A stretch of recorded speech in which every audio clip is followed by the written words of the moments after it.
Assalamualaikum geng. Okay, hari ni saya akan cuba buat review Bilstein B6 dengan H&R ya. So selepas 4 bulan baru sempat buat review ni lah. Lagipun nak bagi masa untuk experience betul-betul lah.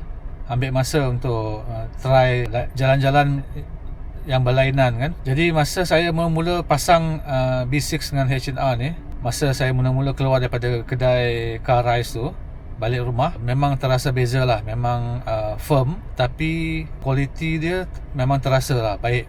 Selepas sebulan, 2 bulan gitu, dan saya ada peluang untuk drive dekat tempat yang berlainan lah, dalam bandar, luar bandar, highway, jalan biasa. Sekarang dah selepas 4 bulan ni, saya rasa keras lah.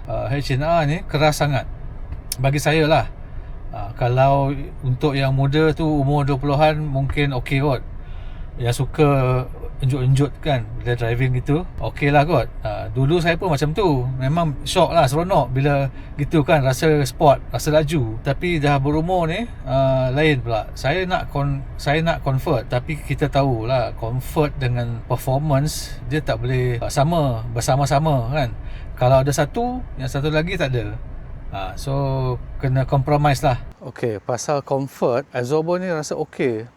Cuma spring ni ada keras sikit. So kalau cakap pasal comfort, kalau highway jalan smooth, memang okay. Tapi kalau selalu masuk bandar, kawasan kedai, atau mana-mana yang banyak jalan yang tak rata, terutama sekali jalan yang batu-bata tu, yang bersambung-sambung tu, ataupun highway punya joint tu kan, itu memang sakit lah. So kalau hari-hari masuk kawasan jalan yang teruk, memang penat lah. Tapi sekali-sekala okey lah. Kalau masuk kawasan bandar sekali-sekala okey. Kalau banyak highway memang sedap lah. Okay, kalau cakap pasal performance, baru-baru ni saya sempat test dekat Janda Baik. Masa kita pergi TT East Coast Janda Baik, situ jalan banyak lekuk kan. Situ memang best.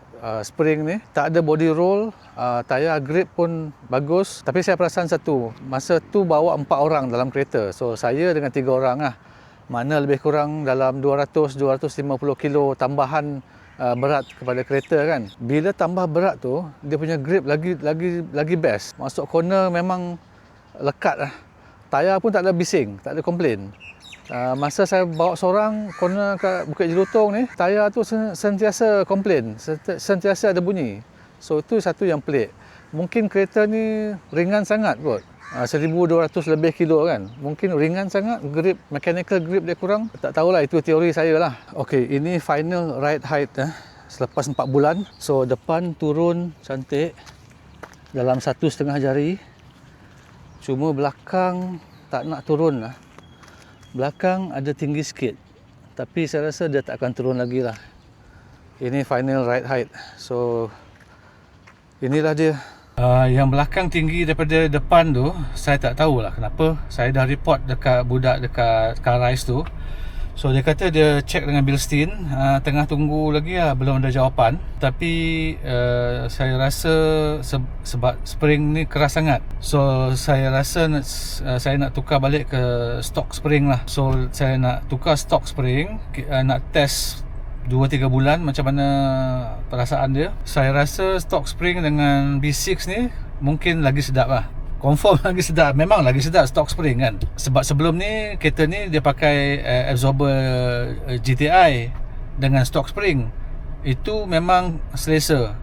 Cornering pun okey, ada body roll sikit. So sekarang saya nak test B6 dengan stock spring. Sementara tu saya terfikir nak try iBuck Pro Kit juga. Sebab Bilstein kan ada jual B12 kit yang datang dengan, yang B6 datang dengan iBuck spring. So tapi dia ada specific part number yang kena order lah untuk model ni, untuk dia punya axle load. Sebab axle load model lain, model axle load dia lain. So spring tu kena match. So kena cari dulu spring tu, sebab banyak iBuck yang jual saya tengok kat Malaysia ni, ia untuk Honda lah, untuk macam-macam lah. Dia letak untuk Peugeot ada juga, tapi tak tahu part number dia. So tak pasti lah. So kena order, pergi cari dulu, kena order iBuck tu, lepas tu pasang yang tu, test lagi. So tengok mana yang kita akan settle lah. Jadi H&R spring ni saya akan jual. ada orang dah booking dah. So terlambat dah. Okey lah, itu saja review saya untuk masa ni, untuk H&R dengan B6. Kita jumpa di video yang lain. Okay, bye.